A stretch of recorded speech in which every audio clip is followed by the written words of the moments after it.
Assalamualaikum warahmatullahi wabarakatuh. Kami dari kelompok 3 akan memaparkan hasil diskusi kami mengenai prinsip kontinuitas pengembangan kurikulum. Sebelum masuk ke penjelasan, kami akan berkenalan terlebih dahulu. Perkenalkan, kami dari kelompok 3 mata kuliah perancang dan pengembangan kurikulum yang beranggotakan Asri, Titis, dan juga Nika. Poin yang akan kami paparkan, yang pertama, mengenai pengertian prinsip kontinuitas. Yang kedua, contoh implementasi dalam pembelajaran. Yang ketiga, rumusan prinsip kontinuitas kurikulum di salah satu sekolah. Prinsip kontinuitas adalah suatu prinsip yang ada dalam pengembangan kurikulum, bermakna bahwa perlu adanya kesinambungan materi pada setiap jenis dan jenjang satuan pendidikan. Artinya, materi yang termuat di dalam kurikulum harus saling berkaitan antara jenjang satu dengan jenjang selanjutnya, baik itu di SD, SMP, SMA, bahkan hingga perguruan tinggi. Hal ini dimaksudkan agar proses pendidikan atau pembelajaran peserta didik dapat dilaksanakan secara sistematis, di mana pendidikan di kelas rendah menjadi dasar pada jenjang berikutnya. Dengan adanya prinsip kontinuitas, diharapkan tidak terjadi pengulangan materi pada jenjang berikutnya. Walaupun ada pengulangan, berarti itu muatannya yang lebih detail atau lengkap dari jenjang sebelumnya. Materi kurikulum secara struktural memiliki hubungan hierarkis fungsional. Maka dari itu, setidaknya terdapat dua aspek yang patut diperhatikan. Yang pertama, materi kurikulum yang diperlukan pada jenjang atau tingkat sekolah atas harus sudah disampaikan ketika peserta didik berada di jenjang atau tingkat bawahnya. Yang kedua, materi yang sudah disampaikan pada jenjang atau tingkat sekolah di bawahnya tidak perlu disampaikan lagi pada jenjang atau tingkat di atasnya.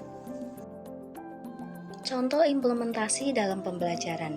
Yang pertama, prinsip kontinuitas antar berbagai tingkat sekolah atau vertikal.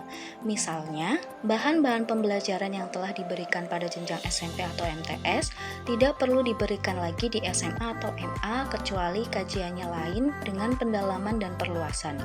Yang kedua, prinsip kontinuitas antar berbagai bidang studi atau horizontal. Artinya, antar bidang studi satu dengan lainnya sangat memungkinkan adanya kesesuaian dan keterkaitan sehingga perlu kajian simultan.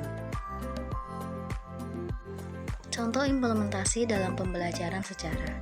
Pada jenjang sekolah dasar, materi sejarah masih sangat minim, yaitu digabung dalam mapel IPS. Materi yang diajarkan dalam jenjang sekolah dasar adalah zaman prasejarah di kelas 6, tetapi materi yang diberikan tidak mendetail.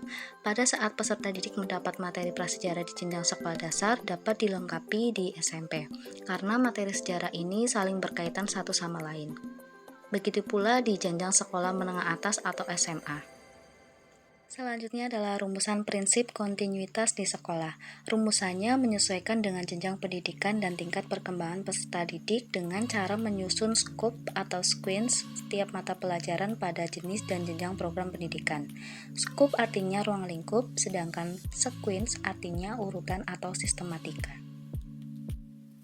Kami akan mencontohkan rumusan prinsip kontinuitas di SMA Negeri 1 Rawalo.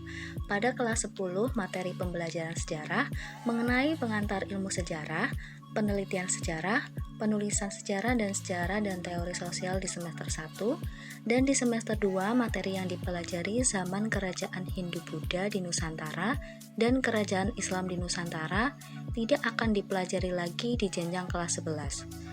Pada kelas 11, materi sejarah akan mempelajari kolonialisme dan perlawanan bangsa Indonesia, pergerakan kebangsaan Indonesia di bawah tirani Jepang, dan yang terakhir dipelajari di kelas 11 adalah proklamasi kemerdekaan Indonesia. Di kelas 12, materi sejarah akan ditempuh juga dan melanjutkan dari materi-materi yang sudah diajarkan di kelas-kelas sebelumnya.